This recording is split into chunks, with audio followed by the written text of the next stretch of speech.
Government girls higher secondary school little Kites unit അവതരിപ്പിക്കുന്ന കുട്ടിവാർത്തയിലേക്ക് എല്ലാവർക്കും സ്വാഗതം. ഇന്ന് 2026 ജൂൺ 30 ചൊവ്വാഴ്ച. വാർത്തകൾ വായിക്കുന്നത് 10G ക്ലാസ്സിൽ നിന്നും കീർത്തനാനാഥ്. ഗവൺമെന്റ് ഗേൾസ് ഹയർ സെക്കൻഡറി സ്കൂളിൽ ലഹരി വിരുദ്ധ ബോധവൽക്കരണ ക്ലാസ് സംഘടിപ്പിച്ചു. വാർത്തകൾ വിശദമായി. All Kerala photographers association AKPA Cherthala മേഖലയുടെ ആഭിമുഖ്യത്തിൽ ഗവൺമെന്റ് ഗേൾസ് ഹയർ സെക്കൻഡറി സ്കൂളിൽ ലഹരി വിരുദ്ധ ബോധവൽക്കരണ ക്ലാസ് സംഘടിപ്പിച്ചു. രാവിലെ 10:30 സ്കൂളിൽ വെച്ചാണ് പരിപാടി സംഘടിപ്പിച്ചത്. Cherthala inspection SHO Shri Hemanth Kumar K പരിപാടിയുടെ ഉദ്ഘാടനം നിർവഹിച്ചു. AKPA മേഖല പ്രസിഡന്റ് ശ്രീ സുധീഷ് P അധ്യക്ഷത വഹിച്ച ചടങ്ങിൽ excise preventive officer grade Shrimati Sreeja S വിദ്യാർത്ഥികൾക്കായി ബോധവൽക്കരണ ക്ലാസ് നയിച്ചു.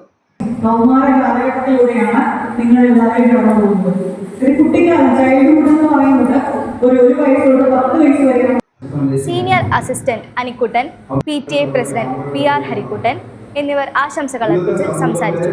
ജില്ലാ പ്രസിഡന്റ് ശ്രീ ബൈജു മുഖ്യപ്രഭാഷണം നടത്തി. ചടങ്ങിൽ ജില്ലാ വൈസ് പ്രസിഡന്റ് ശ്രീ ബെയ്ലി ജോർജ് ലഹരി വിരുദ്ധ പ്രതിജ്ഞ ചൊല്ലിക്കൊടുത്തു. മേഖല സെക്രട്ടറി ശ്രീ സായി വൈശാഖ് സ്വാഗതവും മേഖല ട്രഷറർ ശ്രീ രതീഷ് പാപ്പള്ളി നന്ദിയും രേഖപ്പെടുത്തി. ഇതോടെ ഇന്നത്തെ കുട്ടിവാർത്ത അവസാനിക്കുന്നു. നന്ദി, നമസ്കാരം.